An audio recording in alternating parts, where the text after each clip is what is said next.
Cathryn, hi, Jim Delapont here. I am going to give you some video feedback here on helping you with your character here. So let me just fit this in the window by hitting Control 0. And looking at, I had asked that a busy background not be included because it would interfere with the visibility of your character. And this is a really busy background. So let's see what we can do here. First, I would like you to increase the scale of your character and also to take direction. Okay, I had asked that this be removed. It doesn't make sense and should not be there. Okay, this also. Oh, sorry, not the shadow. That's stem, I guess. Yeah.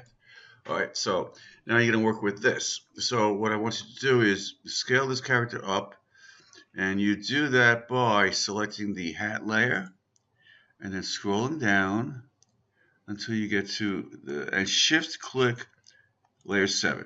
So all of these layers are now active. All right. So that means you can move them and they'll all move together. And you can also scale them up. So what I want you to do is hit Control T. All right. And then hit Control 0 so you can see the entire bounding box. And then go to any corner and click Start Dragging Out, and then hold down the Shift key to constrain it and the Alt key to scale out from the center point. So I'm going to suggest that you scale it to about here. Now my Shift and Alt keys held down, so I'm going to let go of my cursor first and then let go of the Shift and Alt key so it does not jump out of constrainment. And then hit Enter. So before you click anywhere, I want you to click and drag your character so that it repositions itself. So you want it to be as large on the screen so it makes it more visible. All right. Now, the text back here, I would say if you select that text here, and we're going to scale that up. So Control T, and then you can click and drag, and as you drag, you don't even have to hold down the Shift key. You could distort it if you want, but I would drag it out pretty far, and the entire character text uh, does not have to be seen, but you have to select an area so that the partial characters help the viewer to figure out what it does say. So something like that. All right. So now I also see you have a divide blending mode, which is interesting. Okay. You can select other blending modes if you like, but you have to select something that helps this stand out. Okay. So you had divide there, right? I don't. Where is divide? Ooh, I just saw it. Well, you know what? Experiment with that. Divide's on here, but I just what happened to it? Hmm. Exclusion and so that's divide. You know what? All right, I'm not gonna spend. I'm looking for it, but here it is. Here it is. So choose whatever one you want. So now this overlapping the text is fine. It's actually interesting.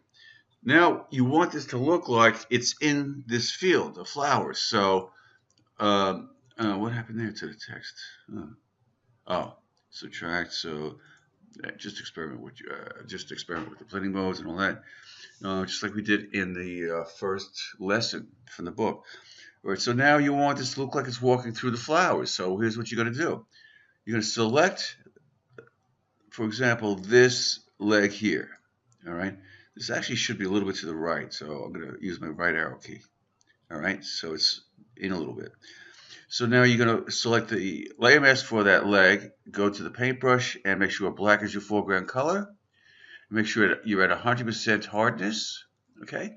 And now when you click, you'll be masking out that part of the leg. So you want it to look like it's basically in the field. So I would zoom in and reduce, use a small brush so it looks like it's going inside the flowers here. So I don't know. You have to select an area that makes sense so that it looks like it's going in behind the flowers here. Maybe appears and disappears, to some whatever you do to whatever it takes to make it look that way. So what I like to do is swap the foreground and background colors now. So to swap it, if just hit the letter X, and now you'll be painting with white to bring part of the straw or leg back in. All right. All right. So black, with the other leg.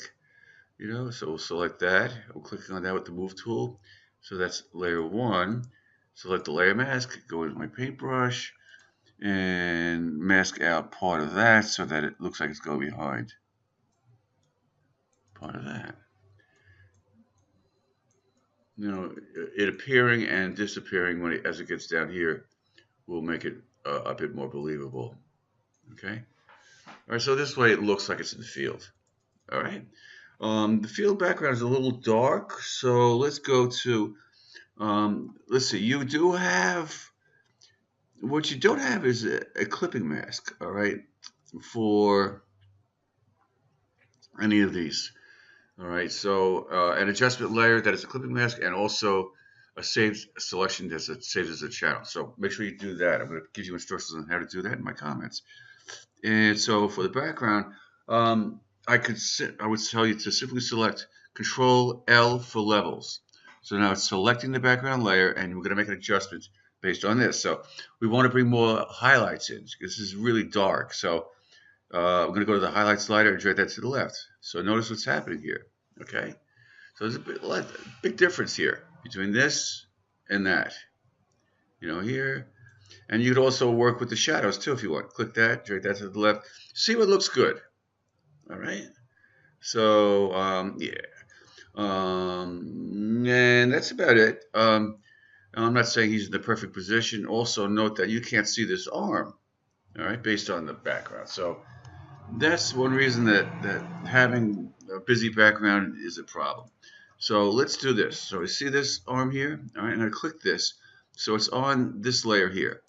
I'm going to now create an adjustment layer for hue saturation because that works with color. All right, so I'm going to click hue saturation, and then I'm going to select, I'm going to change the hue. It'll change the color. All right, so notice what's happening now. All that background stuff is being changed. You don't want that. You want it to only to affect this arm. So you're going to make it a clipping mask by alt-clicking between these layers right here. When you get that funky little icon, just click. Right now, any change is going to happen is going to be made only to that arm. All right. Obviously, it's going to not change the color of the arm because it's black. But you could, you know, go lightness if you want, darkness.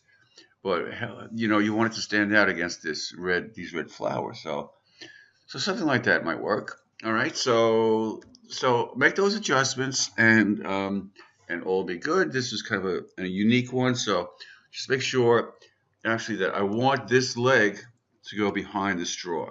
All right. So if I click on this